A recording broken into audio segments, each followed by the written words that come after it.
You're looking the wrong way. You're quietly getting played by the media. The hype, the chaos, the distraction, the division. But it's been this way all along. This is nothing new under the sun. When you get your news and your investment advice from the media versus logic, discipline, consistency, and buying good companies at a fair price, you're going to get wrecked 100% of the time. So as I always do, I'm going to show you the facts, figures, numbers, logic, and why I stay calm, why I stay stoic, and why I built a plan.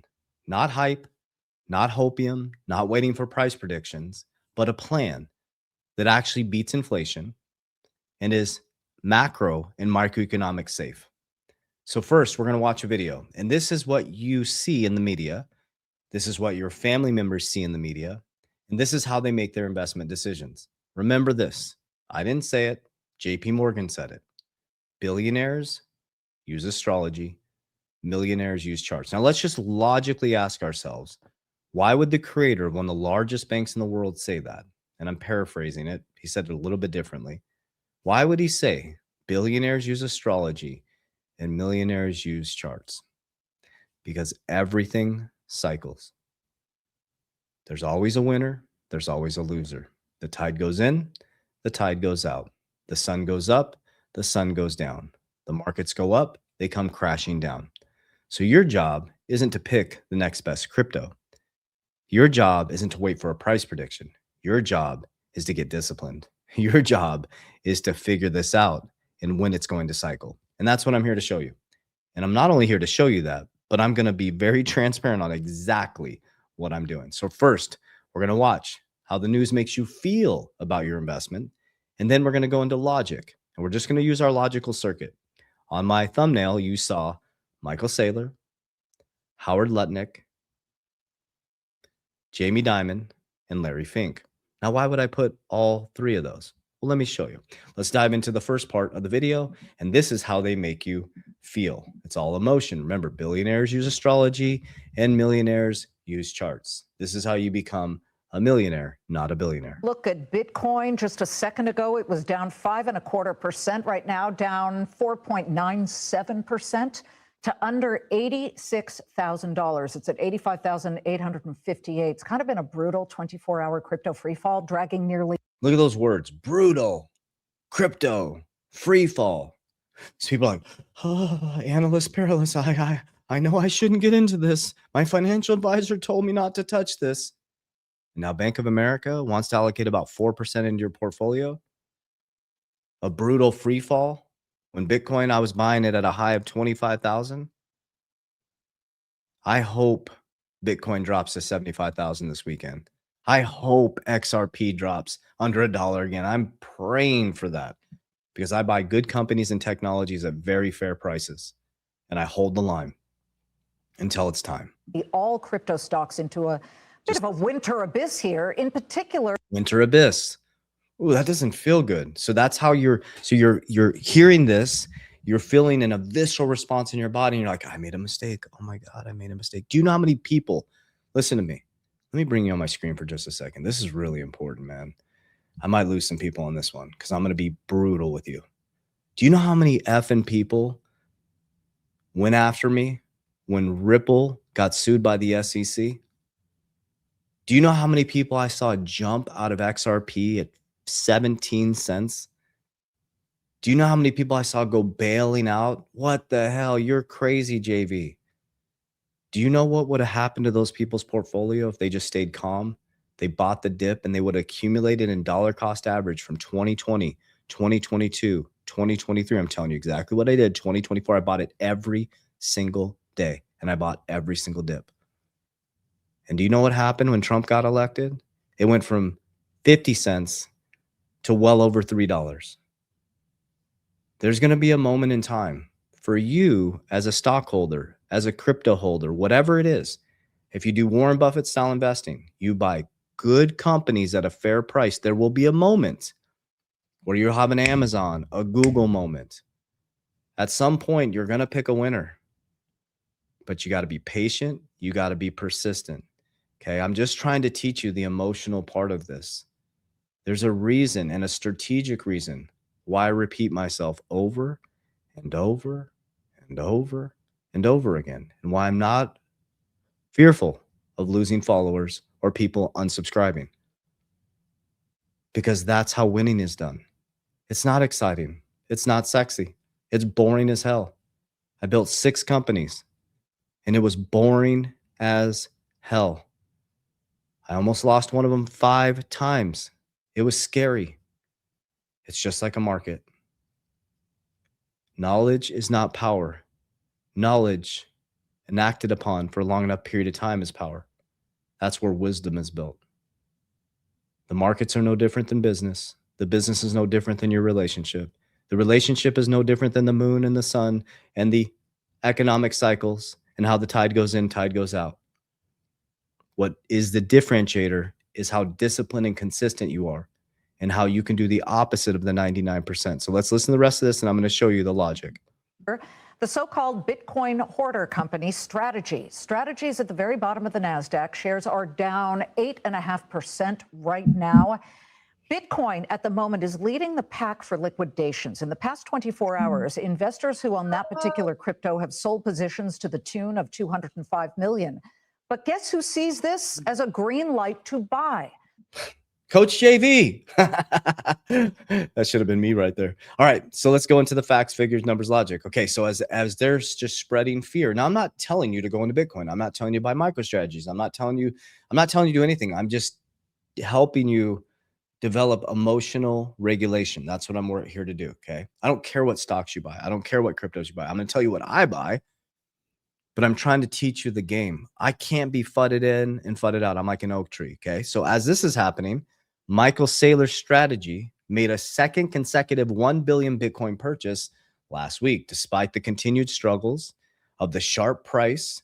Strategy again funded purchase mostly via sales of common stock. Okay, so I don't know how many messages I've got. I can't even count it. If I got $1 for every message I got around my dividend stocks, around my American Bitcoin strategy, around my XXI strategy. And they're like, what about Michael Saylor? What do you think about Bitcoin? This whole thing could collapse. And I'm like, okay, all fair statements. So here's what I do. I come here and I look at the 100 public Bitcoin treasury, the top 100. There used to be zero. This is where logic kicks in. We're just going to look at the players in the game. There used to be 0. The first one was Strategy B, MicroStrategies, which was a failing company in 2020 because of the pandemic. I went through exactly what he went through, so I can relate to him. We lost our company because of the pandemic, and we came back with vengeance after the pandemic, just like he did. So he threw a Hail Mary, and he went to the board of directors, and he said, listen, I want to go all in on Bitcoin. He wanted to do 500 million, $500 million, and they said, hell no. So he did 250 million and needed a stock buyback for those who wanted to buy out because of his strategy. And it saved MicroStrategies, which became Strategy B, a Bitcoin company. Key though, BlackRock was one of the biggest holders in MicroStrategies and never changed their position. So BlackRock was getting the backdoor entry to Bitcoin while they were telling you, Larry Fink was telling you it's used for money laundering. His clients aren't interested in it. Just logic. This is my own logical circuit. Okay, I'm gonna bring you guys on my screen again. I like to talk to you guys. Is logically, you're the top 3 holder in a company, and they're going all in on something that you believe is used for money laundering, and nobody wants access to it. Wouldn't you adjust your holdings? They stayed pretty damn steady, guys. Pretty damn steady. Okay, so strategy on this here is number 1. Okay, we got 21 Capital, member XXI. So I started buying XXI just at the New York Stock Exchange. That's a key factor. Write that one down. So we have strategy, number 1. We have 21 Capital, number 3. Okay, we're going to go down just a little bit. Then we got Trump Media. The president of the United States is number 11. And then we got American Bitcoin, just shot up into the number 20 spot. They passed GameStop and they passed ProCap, I think, which is what's his name? Pompliano. Anthony Pompliano? I think that's his. So they passed him, right? So you got American Bitcoin, the president's son, Eric Trump. I'm a big fan of Eric Trump. I like it. I like his stoicism. I like him as a business. And that's how I make my investments, on people who running companies, not just hype. Okay. We got 21 Capital XXI. Okay. Think about that. XXI is connected to who, guys? Cantor. 21 Capital connected to Cantor. Who is the Commerce Secretary of the United States? Howard Lutnick. Howard Lutnick was the CEO of Cantor. He passed it on to Brandon Lutnick. Okay. We got strategy, but let's go a little bit deeper here. Okay. So let's take a look. The number one Bitcoin treasury is strategy. So let's move along here. Let's look at who the top holders are in strategy. Okay. So people keep saying Michael Saylor is going to collapse. Bitcoin is going to zero, blah, blah, blah. Okay. So this is strategy. You can see it yourself. Let's look at the top holders in strategy. Vanguard, number one. Don't you think they would change their position if they thought Bitcoin was going to zero? Number two, I don't know who that is. Number three is BlackRock, still number three holder and the number one Bitcoin treasury in the world. We got Morgan Stanley, number four. We go down a little bit. We got JP Morgan Chase. That's 1, 2, 3, 4, 5, 6. That's number seven.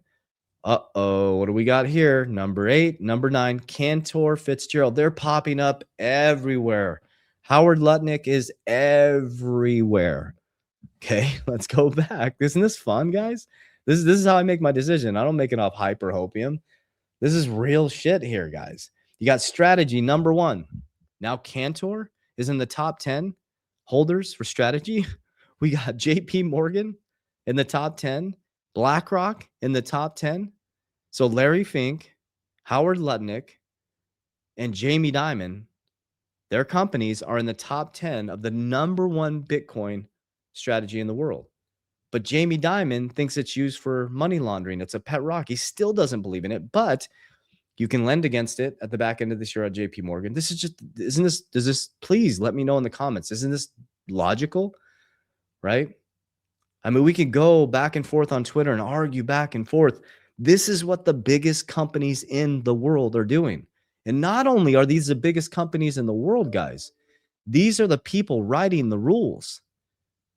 These are the people writing the rules. Cantor Fitzgerald, that is our Commerce Secretary, Howard Lutnick. We're like, well, he doesn't run the company anymore. Brandon does. His son does. They are a crypto company.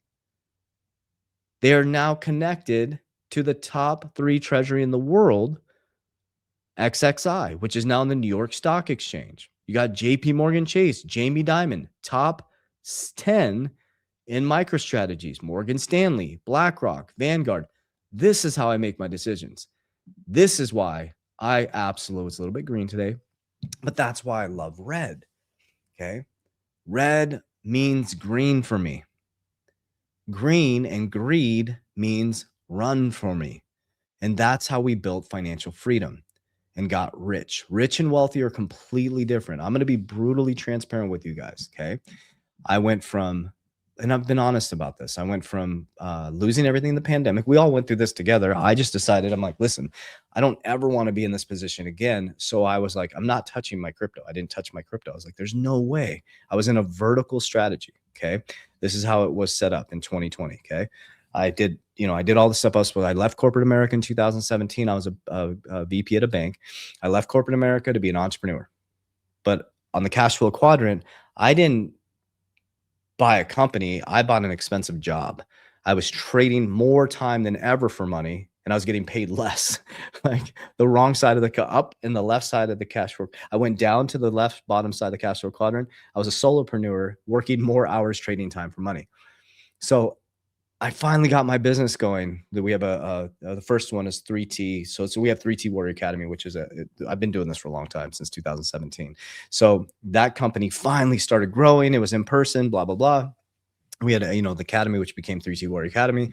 And then the pandemic shut us down. I was investing in crypto and started doing my videos. And I was like, oh, XRP, this is, I'm going to be really brutal. This might irritate some of you guys, but I was one of those guys. I was like waiting for 589 XRP. And I'm like, oh my God, when that happens. And I was that guy. It's going to be a flip of a switch, and it's going to be this date, and it's going to be this date. But the date kept getting moved, and Jasar, and this date got moved, and then this date got moved. And then it was constantly a new date all the time. And it was embarrassing because I'm telling people this stuff and I'm putting it out there and none of it happened. I was like, this is not working out. And then boom, they shut down our business. And then it was like, it seemed like everything was falling apart, but everything was coming together. And so what I did was I'm like, you know what? I knocked on my parents' door, and there's a lot of other factors to that. If you're in my academy, I'm very open about it. You know, there's a lot of things happening in my life at that time. And so I knock on my parents' door. I moved back with my parents at 43. I didn't touch my crypto. And I think at that point I had about 30,000 in crypto. I'm like, I'm not touching this shit. So early 2020. I'm like, man, what do we do? I would think of going into second quarter. Whenever the pandemic shut everything down, it happened so fast. And because we lost all our revenue. So that's a vertical strategy. I had a job, a business. I was in the business. Okay. They took away the income and I had crypto. Well, my old self would have cashed out the crypto and worked to survive, but I kept it and I moved back with my parents. And then I studied. I was like, how can I create something that will never put me in this position again? So as we came back, we opened the business back up, and then, you know, we'd been working at it since 2000, and the business exploded. It was a blessing. It came back. We went online instead of just in person. Instead of having 180 people, we went to 1,000 people, and then 2,000 people, and you know, we've had 14,000 people worldwide in our academies, right? And we have a bunch of different companies now. So I took my income as it went up. I took profits. That's my point of Merlin here. I took profits. And I built cash flow. I built businesses. I built with my income. That's richest man in Babylon. Okay. So then I developed what's called, and I wasn't called Capital DR then, but I've invented what's called Capital. It's being trademarked. It's Capital DR. It's a system that I created that is economic safe. Doesn't matter what economy you're in. You plug the assets into the model, and your job is to beat inflation. And I started kicking the living shit out of inflation. I was like, whoa, wait a minute. Here's the thing. Let's be honest with each other. Your advisor's like, we're getting you 6 to 8%. Guys, what is inflation? It's not 3%, family. The way they measure inflation, there's way more inflation than 3%. Just at 3%, about every 35 years, your value of your dollar gets cut in half. There's nothing backing it. So you're not actually growing. You're just running in place. So I was like, wait a minute. That's the first thing I need to beat is inflation. Okay. So what I did was I took the cash flow. I started making more cash flow for my businesses. I was like, okay, I could lifestyle creep and I can build this great lifestyle, or I can buy assets. So I created cash flow. Okay. C, cash is trash. And I put it into assets. And you see how I did my research. You can go back on my videos. This is how I do my research. I bought assets like Warren Buffett style that I believe are going to be here for the long term over the next 100 years. And as everybody ran in 2022 and it collapsed 80%, I ran into the fire and I bought good companies at a fair price. And I built dollar cost average, disciplined, consistent systems. I buy every single day, every single week, and every single dip, right? Okay. So I create cash flow. It goes into assets. That's A. When assets go up, I use Merlin. Okay. You can download it 30 days for free. Down below, we teach you how to do profit taking plans. It's an aggregator. It shows you all your cryptos and your exchanges in one place, keeps your crypto safe. It's not, we don't even hold your crypto, right? This is just shows everything in one place. Check this out. Right. And you can go here and you can set up a profit taking plan. So that's why we invented this, because I was doing this on spreadsheets and we actually created this. We have thousands of customers now that use this product. Right. So it shows you I take profits on the way up as you're trying to catch the top in price predictions. I pull profits. But the reason why I pull profits is because there's always market cycles. Okay. Then I protect. I put it into cash value life insurance. Why? Richest man in Babylon. I have permanent life insurance. Okay. I get market-like returns. My principal is guaranteed and insured, and I can leverage with no liquidation risk against the insurance company, OPM, other people's money to do what? When the markets come back down, because what I teach you, they always cycle. I buy the fear. I buy when everybody's running from the fire. I go into the fire and I buy the fear with OPM, other people's money. Then when the cycle repeats going into the next bull run, I pay off the debt with free cash flow or free assets. The profit pays it off. Now I have free Bitcoin, free XRP, and then DR is de-risk, de-risk, de-risk. Okay, so imagine you walk into a casino, right? You walk into a casino and you throw down $1,000. I love roulette. So you throw down, it's my favorite thing to play in Las Vegas. It's just fun. So you throw down $1,000 and you win 2,000. What do most people do? They put it back in. Take the $1,000 off the table, put it in your back pocket, put it in your underwear, stuff it deep in your underwear, man. Don't touch that shit, or run to your hotel room and put it away. Okay. Then you play with the house money, $1,000. Now it's cool. Your vibe has changed. Your energy's changed. You have a system. You're disciplined. You put the profit, you put the initial investment away, right? You got it stacked away in your safe inside your hotel room. And as you start to get the blue chips and the red chip, whatever it is, the colored chips, the bigger ones, right? You put those in your left pocket. And then you keep playing on house money. And all of a sudden you finally lose, right? Because you get greedy. And then you go up to your hotel room, you've had a few cocktails, you sit down on the bed and you reach into your pocket, you pull it out and you're like, holy shit, I have 1,500 here. And then you're like, holy shit, I still have my $1,000. That's how winning is done. And then you're not an idiot. You don't go back down to the casino. You get the hell out of there and you take this 1,500 and you go invest it. And then when that investment goes up, you create a brother or sister. That's richest man in Babylon. So I use richest man in Babylon, the wisdom of King Solomon. And the other side of the wisdom of King Solomon is lust, right? That's why you have to be disciplined. Men, I'm talking to you specifically. Okay, I'm a man, so I'm going to speak to the men's hearts right now. You better have your shit together physically, spiritually, and financially. Because some of you are about to become millionaires. And if you don't have your shit together physically and spiritually, you're going to get wrecked. $1 million will absolutely wreck you. 5 million will wreck you even more if you don't have your shit together. 10 million is where it's at. 5 million, you're rich, but you're not there yet. You can really screw it up. And if you're not bound spiritually, and if you're not in shape physically, and that's mental too, you're going to get wrecked. So what I would start to imagine your life is God, family, protection of your ecosystem at all costs. And the ecosystem is physical, spiritual, and mental. That is your job as the head of household. So I know a little bit of a different video today. My vibe is like, I want to be direct with you guys. And I know that some people are not vibing with this content. It's all good. It's all good. I'm not here to bullshit you. I'm not here to play games. I'm here to tell you exactly what I'm doing with true authenticity. I'm putting it out there, guys. My top holdings are XRP, Bitcoin, WLFI shot into number 3. I keep getting a lot of flack for that, but I believe, and it's okay. It's okay if I'm wrong or right. I operate with conviction. Okay. We have Solana, XLM, HBAR, and VChain. Those are my top 7. On the stock side, I'm stacking ABTC, American Bitcoin, and XXI. So my portfolio is going to be beefed up with XRP, Bitcoin, WLFI, ABTC, and XXI. Okay. I have tons of insurance. Okay. That's where my family's protected. I have a whole ecosystem set up, a trifecta system where I have my earned income. We have taxable and deferred income. And then we have our LLCs, we have our S Corps, we have our ecosystem set up and a trust over all of this. That's how winning is done. It's a system, it's a process, it's a structure. It's not fly by night. It's not waiting for price predictions. It's not waiting for heroes. It's becoming the hero for your family. I love you guys. Warriors! Get your shit together. Let's go.